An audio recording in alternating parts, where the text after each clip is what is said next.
I swore I'd never talk about this. Not to my therapist, not to my husband, not to anyone. But every time I look at my son, I remember what she did, and what I almost lost. Welcome to Reddit Toxic Family Telltales channel. New episode every day. My sister broke the only rule I ever gave her, and because of that, she nearly destroyed my entire family. And then, as if nothing had happened, she had the nerve to show up at dinner, swirling a glass of wine in her hand. When I confronted her and asked why she wouldn't just stop, she looked me dead in the eyes and said, "He's still breathing, isn't he?" That was 10 months ago. Today, she was on my Ring camera, pounding on the door and screaming my name, begging me not to go through with what I was about to do. Now, let me back up. My sister and I, we've never exactly been close. Not enemies, not friends. Just there. We didn't share clothes, didn't whisper about boys, didn't have late-night giggles. Whenever it was just the two of us in a room, the silence was so thick it felt like a third person was sitting there. And neither of us cared enough to break it. But then she turned 21, and that's when everything shifted. Her first beer was like the start of a downhill sprint. Monthly drinking turned into weekly, weekly turned into daily. Watching her spiral was like watching someone throw themselves into quicksand while laughing. And the worst part? She kept trying to drag me in with her. I never liked alcohol. I never wanted it. But she pushed. She mocked me, pressured me, and finally tricked me. On her 22nd birthday, she handed me what I thought was a bottle of water. I chugged it, and my throat lit on fire. Straight vodka. I spat it out, coughing my lungs up, and when I looked up, she was recording me, doubled over with laughter. That was the line. I told her crystal clear. If she ever tried something like that again, she'd be cut off. No second chances. Guess how long that lasted? A month later, she invited me to celebrate her anniversary with her boyfriend. Promised she wouldn't pressure me. And like an idiot, I believed her. The whole night, she kept slipping me drinks I didn't realize were spiked. Watered down with just enough alcohol that I couldn't taste it. Vodka, whiskey, rum, who knows what else. After the third glass, the world tilted sideways. My stomach flipped, my head spun. I clung to her arm, panicked, asking what was wrong with me. She just smirked and, because she was drunk herself, admitted what she'd done. I don't remember much after that. Just rage. Pure, white-hot rage. I grabbed my phone, called a cab, and stormed out. That night, I left her a voice message. "We're done. Don't ever contact me again." Her response? A week later, she called to yell at me for ruining her party. Apparently, people found out why I'd left, and now she was embarrassed. I hung up mid-sentence, and for a while, life went on. I met the love of my life, we got engaged, we got married. She wasn't invited. I didn't even tell her. She was erased from my story. But then, when I got pregnant, my phone lit up with her name. She'd seen my Facebook post, through a friend's account, of course, and suddenly, she wanted back in. She apologized, begged for another chance, said nothing mattered more than family. I didn't trust her, but I was pregnant, emotional, and maybe too forgiving. I agreed to meet her for coffee. And you know what she did? She ordered 3 glasses of wine while we talked about rebuilding our relationship. 3. At brunch. I asked her about it, and she shrugged like it was nothing. "Alcohol is part of my life," she said. "But I swear I'll never drag you into it again." I should have walked out then and there, but I didn't. Against my better judgment, I let her back in. And for a year it was okay. She respected my boundaries, never pressured me, never got beyond tipsy around me. I started to think maybe, just maybe, she'd changed. Until the night everything fell apart. She came over to meet my baby for the first time. I'd made one rule clear. If you've been drinking, you don't go near my child. She promised she hadn't touched a drop. Still, my gut twisted, but I silenced it. I told myself to trust her. And then she walked in carrying 2 bottles of wine. The evening started off fine.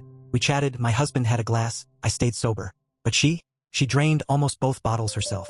By the time she asked to use the bathroom, she was slurring. I gave her directions upstairs. Then, after a few minutes, went to check she wasn't getting sick. She wasn't in the bathroom. She was in my bedroom, sitting on my bed, holding my baby. My heart stopped. She panicked when she saw me, tried to hand him back. But in her drunken stumble, she slipped. He fell. I screamed. I scooped him up, frantic, checking for injuries. Thank God he was okay. Crying, terrified, but alive. My sister started babbling apologies. But I shoved my baby into my husband's arms and dragged her out of the room, out of the house. I told her she'd broken my one rule. She begged, pleaded, promised it would never happen again. I put her in a taxi and told her she was out of our lives for good. But that wasn't the worst of it.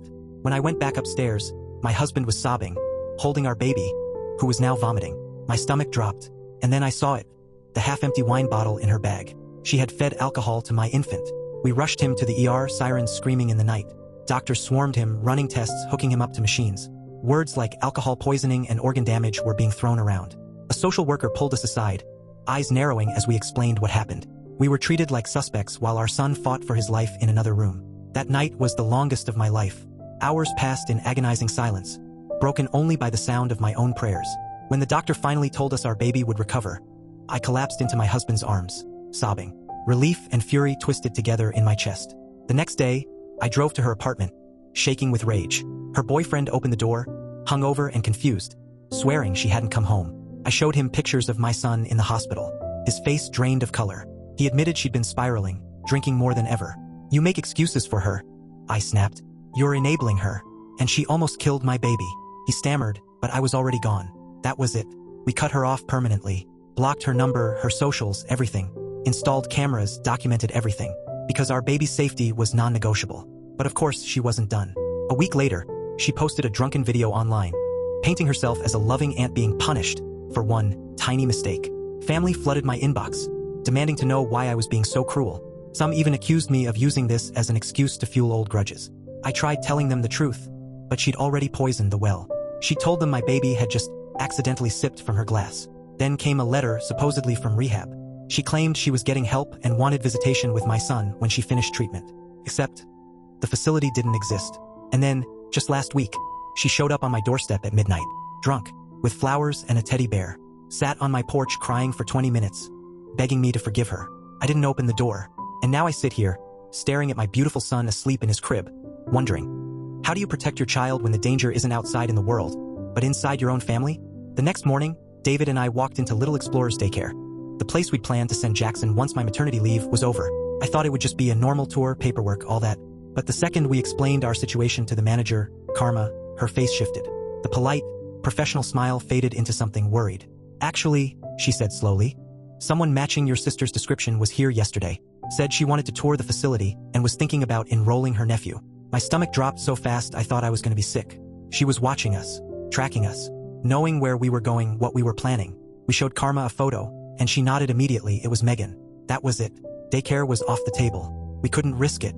We went home and started researching private nanny options instead, because clearly my sister had crossed into full-blown obsession. And then, as if things weren't already a nightmare, my mom called. "Come to Sunday dinner," she pleaded. "Your dad and I miss you so much. We promise Megan won't be there. We just want to see our grandson." To talk calmly, David and I debated. Against my better instincts, we agreed. I didn't want to rob my parents of their chance to know Jackson, not if Megan really wouldn't be there. We showed up at 4 p.m. My mom greeted us with tears in her eyes, practically snatching Jackson out of his carrier to coo at him. My dad shook David's hand, kissed my cheek. For a moment it felt normal. Coffee, cookies, Jackson doing tummy time on a blanket. I almost let my guard down, and then I heard it. That laugh. My sister's laugh, floating in from the kitchen. My whole body went rigid. "Who else is here?" I demanded, though I already knew. And sure enough, Megan walked in, holding a glass of wine, smirking. Surprise. I thought we could finally talk things out. I didn't say a word. I scooped up Jackson, grabbed the diaper bag, and headed for the door. Behind me, David's voice rose as he tore into my parents. But I was already buckling Jackson into his car seat, hands shaking with rage and betrayal. When David came home an hour later, his face said it all. "They admitted it," he told me, pacing. "They set it up. Thought if we were all in the same room, we'd magically talk it out." And then came the gut punch. Megan's been living there for 3 weeks. Thomas had kicked her out after finding out what she did to Jackson, and my parents had taken her in, lied to us, protected her instead of their own grandson. I cried that night like I hadn't cried in years, mourning the family I thought I had. The next morning, I sent one text. "We need space from all of you. Please respect that." Then I blocked their numbers. David did the same. For a few days it was quiet, almost normal. Jackson was thriving, David was back at work, and I was finally enjoying real maternity leave. Until Thursday. I took Jackson to the grocery store, our first outing that wasn't a doctor's appointment. I felt proud, even confident. He was snug in his carrier in the shopping cart, and I was picking apples when I felt it. That prickling, suffocating sense of being watched. I turned. Megan, standing at the end of the aisle, pretending to inspect oranges, but her eyes were locked on me. The second I saw her, she snapped her head away, like a bad actor pretending it was coincidence. I ditched the cart and bolted, clutched Jackson's carrier like a lifeline. In the parking lot, she was gone. But my heart didn't stop racing until we got home. I collapsed into my first full-blown panic attack, gasping for air, convinced she was right behind me. I called David sobbing. He came home immediately, found me still shaking while Jackson napped peacefully in his bassinet. "We need legal help," he said firmly. "This is stalking." The next day we met with Jordan again. He agreed it was serious but explained courts want patterns, documented threats, repeated harassment. Following me in a store? Suspicious but hard to prove. So we doubled down on documenting.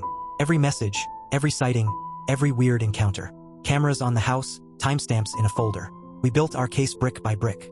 And good thing we did, because Megan escalated fast. She created new emails to bypass our blocks, left voicemails about how much she loved Jackson, and how I was being unreasonable.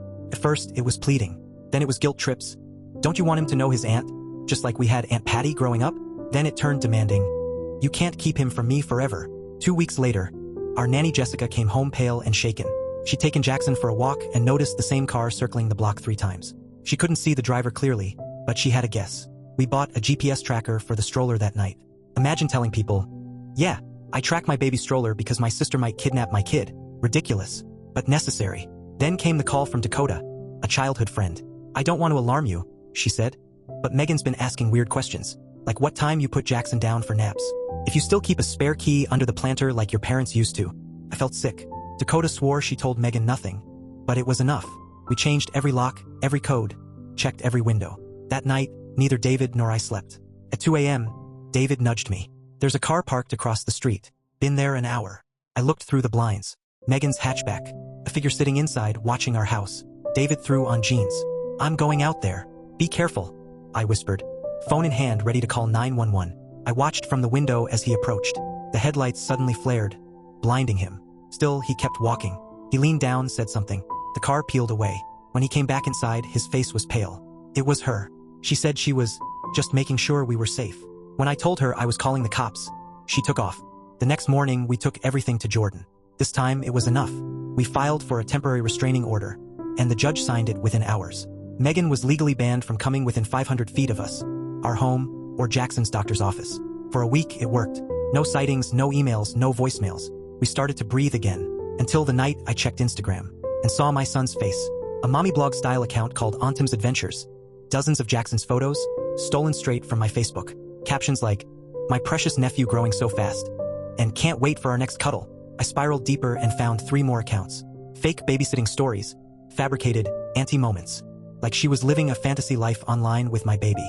We reported everything, locked down all our privacy settings, but legally, it didn't count as violating the order. No direct contact, no physical approach, just sick obsession. The stress was crushing. David suggested therapy, so we booked a session with Dr. William, a trauma specialist. He listened, validated, told us our fear was normal. For the first time in weeks, I felt a shred of relief. Then David's phone rang. He almost silenced it, but saw our neighbor's name. He answered, and his face drained of blood. We need to go. Someone broke into our house. We flew home to find police cars in the driveway. The officers cleared the house, valuables untouched. But when we walked into Jackson's nursery, my legs nearly gave out. On the changing table sat a gift basket. Pink bow, baby clothes, toys. A card signed, with love, Auntie Megan. But the clothes, they reeked, drenched in red wine. The note read, since you won't let me see him, I thought I'd send something for him to remember me by. Blood is thicker than water, but wine leaves a stronger stain. The cops took it as evidence, but shrugged. No property damage, no theft, no suspect on site. That night, sitting in our living room, I whispered the words I never thought I'd say. We can't stay here. She can get in whenever she wants. David nodded grimly. We'll go to my parents' Lakeside. She'll never think to look there. So we packed essentials, installed extra cameras, and fled. His parents, Michael and Barbara, welcomed us with open arms, converted their office into a nursery, and promised we were safe. For the first time in weeks, I slept. Jackson smiled again. I thought maybe, just maybe, we'd escaped. Until day 4, my phone buzzed. A text from an unknown number. Nice place. The garden looks peaceful. She had found us. Again. The cameras at David's parents' house went off in the middle of the night. My phone lit up with an alert, and when I opened the feed, there she was. Megan. The footage showed her climbing the fence into their backyard, fumbling clumsily before the alarm blared. She scrambled back down and bolted into the darkness. But not before the cameras caught her face. Clear as day. No excuses this time. The next morning in court, the judge reviewed all of it, the stalking, the break-in, the fake accounts, and now this. Megan walked in looking almost unrecognizable. Conservative dress, barely any makeup, eyes cast down like she was the picture of repentance. Her lawyer spun a brand new narrative. My client recognizes her struggles. She's committed to treatment for alcohol addiction. Here's proof of her enrollment at a facility. And then it was my turn. My voice shook, but I forced myself to speak. Your Honor, I began. This isn't about punishing my sister. This is about protecting my son. I check his breathing every night. I can't go to the grocery store without looking over my shoulder. She gave alcohol to my infant, broke into our home, and has followed us across cities. This is not just one mistake. It's a pattern of escalating danger. The courtroom was silent. The judge leaned forward, eyes flicking between Megan's staged contrition and the security footage of her scaling a fence. And finally, he granted the permanent restraining order. 3 years, 1,000 feet, no contact, no loopholes. Walking out of that courtroom, I felt something I hadn't in months, relief. But it didn't last, because within hours, my inbox pinged with an email from a new address. No piece of paper will keep me from what's mine. Blood doesn't smudge away with a judge's signature. I froze, forwarded it to the police, forwarded it to Jordan. Within hours, officers were dispatched to arrest her. But when they reached her apartment, she was already gone. And what they did find still haunts me. Empty liquor bottles littered the floor, and one wall covered, absolutely covered, with photos of Jackson. Some pulled from social media, others clearly taken through windows from the yard at a distance. There were maps, our routines, nap times, David's work schedule. She hadn't just been spiraling, she'd been planning. A statewide alert went out for her arrest. Meanwhile, we stayed hunkered down at David's parents' house, grateful for the gates and extra security, but terrified every time a car slowed near the driveway. 3 days passed, no sign of her. We let ourselves hope she'd left the area entirely. David even went back to our house to pick up more of our things. Everything looked untouched. For a moment, I thought maybe the nightmare was ending. Then Jessica called from the park. Her voice was low, urgent. "I think I just saw your sister. She's been following us for 20 minutes. Your mom's with Jackson on the swings. I stepped away to call you." My chest clenched. "Stay with them. Don't move. David's on his way. I'm calling the police." David was out the door before I hung up. I dialed 911, my hands trembling so badly I nearly dropped the phone. Minutes stretched like hours until finally, David called back. Breathless. "We've got Jackson. We're safe." Jessica was right, it was her. She tried to run, but the security guard stopped her at the gate. "The police are taking her in now." I collapsed onto the couch, sobbing, clutching Jackson the second they brought him home. For the first time in weeks, I actually let myself breathe. Later that evening, the officer called to confirm. Megan was in custody, at least for now. She'd violated the restraining order. There would be a bail hearing the next day, but tonight, she couldn't reach us. That night I slept, really slept. The next morning, David went to court for the bail hearing. I couldn't face her again, so his mom stayed with me and Jackson while he went alone. When he came back, his face was unreadable. "She got bail," he said finally. My stomach dropped. "But," he continued, "there are conditions. An ankle monitor, weekly drug and alcohol testing. She has to stay 1,000 feet away from us at all times." "How did she seem?" I asked, bouncing Jackson gently on my knee. "Calm. Too calm." Her lawyer did most of the talking. The only time she reacted was when they mentioned alcohol testing. She actually argued with her lawyer about it. I wasn't surprised. Even with her freedom at stake, booze was still her priority. We decided to stay at David's parents' house longer, not trusting a bracelet and a promise to keep us safe. 2 weeks later, Jordan called with news. "They did a full evaluation as part of her bail conditions," he explained. "And it's more than alcoholism.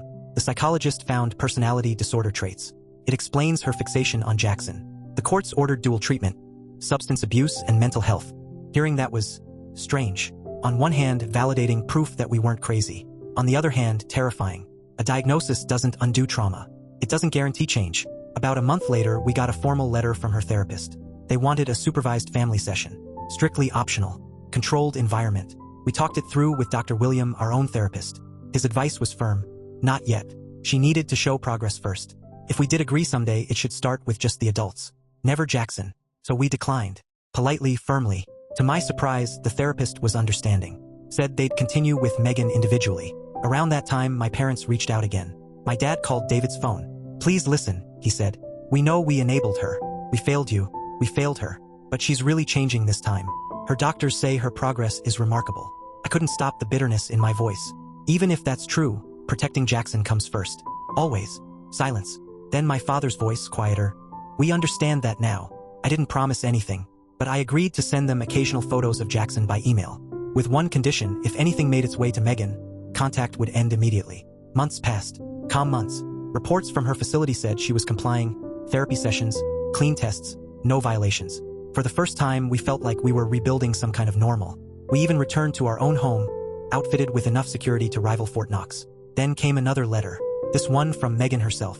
No excuses, no manipulation, just acknowledgement, remorse. She admitted the harm she'd caused, didn't ask for forgiveness, didn't demand access to Jackson. She simply said she was committed to recovery. I read it over and over, waiting for the catch. For hidden guilt trips. There were none. "What do you think?" David asked. "I don't know," I admitted. "It feels genuine, but we've been fooled before." We didn't respond directly. We just acknowledged it through her therapist. But for the first time, I didn't immediately throw her words away. 14 months after her arrest, we agreed to a video session. Just us, Megan, and both therapists. If it went badly, we could disconnect with one click. When her face appeared on the screen, I almost didn't recognize her. Clear skin, bright eyes, steady voice. The bloated look of heavy drinking was gone. For an hour, she spoke openly. No excuses, no deflection. She owned what she'd done. She admitted the fixation on Jackson had been her way of filling an emptiness inside. "I understand if I never get to be an aunt to him," she said near the end. "That's a consequence I brought on myself. I just hope someday we can be sisters again." Something in me softened, but only a little. "I appreciate your progress," I told her carefully. "But let's be clear. Access to my son isn't on the table. Any rebuilding starts with us as sisters. And only us." To my shock, she nodded. "That's reasonable." 2 months of video calls later, we agreed to meet in person, in her therapist's office. When she walked in, she carried a gift bag. "This is for Jackson," she said. I stiffened instantly. The memory of wine-soaked baby clothes hit me like a punch. "We discussed no gifts," I reminded her. "You're right. I'm sorry." She set it aside without argument. Old habits. I should have respected that. That simple act, accepting correction without defensiveness, was more convincing than any apology she could have given. For the first time in years, I wondered if maybe, just maybe, change was actually possible. When my parents found out about the meetings, they pounced. "It's been almost 2 years," my mom argued over the phone. "Megan's done everything the courts asked, everything her doctors asked. Don't you think it's time to just be a family again?" "No," I said, firm as steel. "Trust doesn't come back in months. It takes years. The fact that you're trying to rush me proves you still don't understand." Silence. Conversation over. Eventually, my parents learned that pushing only pushed us further away. They started backing off. Maybe not fully understanding, but at least respecting the pace we set. By the 2-year mark of Megan's recovery, things looked different. We had a cautious relationship. Not close, not warm, but functional. She came to family gatherings where Jackson was present, always sober, never alone with him. She accepted those rules without complaint. Maybe for the first time in her life, she seemed to understand that her actions had consequences. But me, I still struggled. I flinched at loud noises, double-checked the locks every night, watched her like a hawk whenever she was near Jackson. Dr. William told me it was normal. "Trust isn't owed," he reminded me. "It's earned." That perspective helped. Slowly, I learned how to live in this uneasy middle ground, allowing for measured reconciliation while still trusting my instincts. When Jackson turned 4, we held a little birthday party at the park. Balloons, pizza, family, and friends. Megan came too. She brought a simple gift, a dinosaur picture book, which she first showed me for approval. Jackson was obsessed with dinos, so it was perfect. At one point, I noticed Megan step away, sitting alone on a bench. I hesitated, then walked over. "Everything okay?" I asked. "Just taking a moment," she admitted. "Being around people drinking can still be triggering, but I've got coping strategies." She looked at me. "Today's 3 years sober." I blinked. "Congratulations." She shook her head. "I'm not saying it for applause. I just wanted to thank you."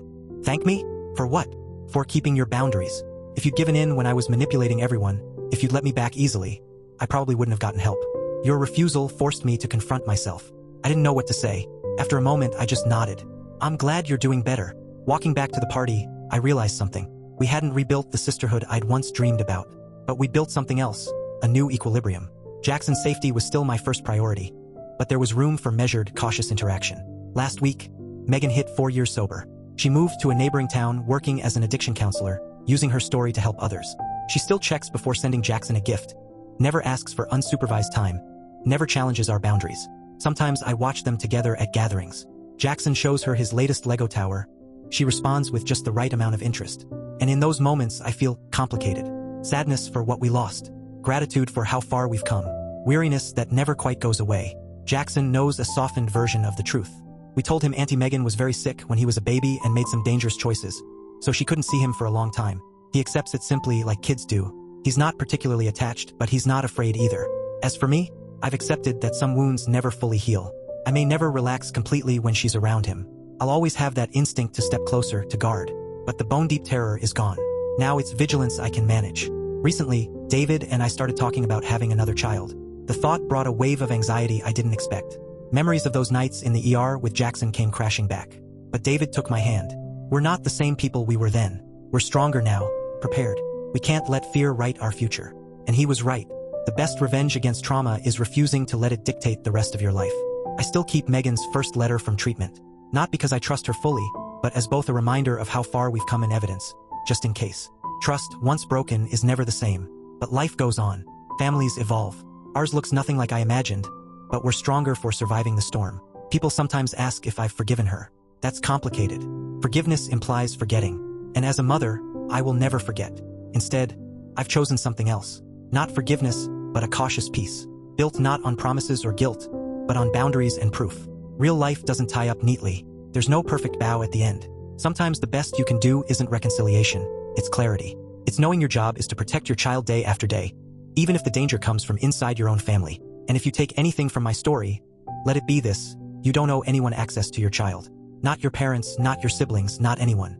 A relationship with your child is a privilege, not a right. And anyone who endangers that trust forfeits that privilege. As for Megan, I hope her recovery lasts. I hope her work continues to give her purpose. But my priority will never change. Protecting my son, protecting my family. It may not be a fairy tale ending, but it's real. And in the messy, complicated world of family and addiction, reality is enough. Thanks for watching. Today's train wreck is over, but tomorrow's ride is already on track. Subscribe so you don't miss it.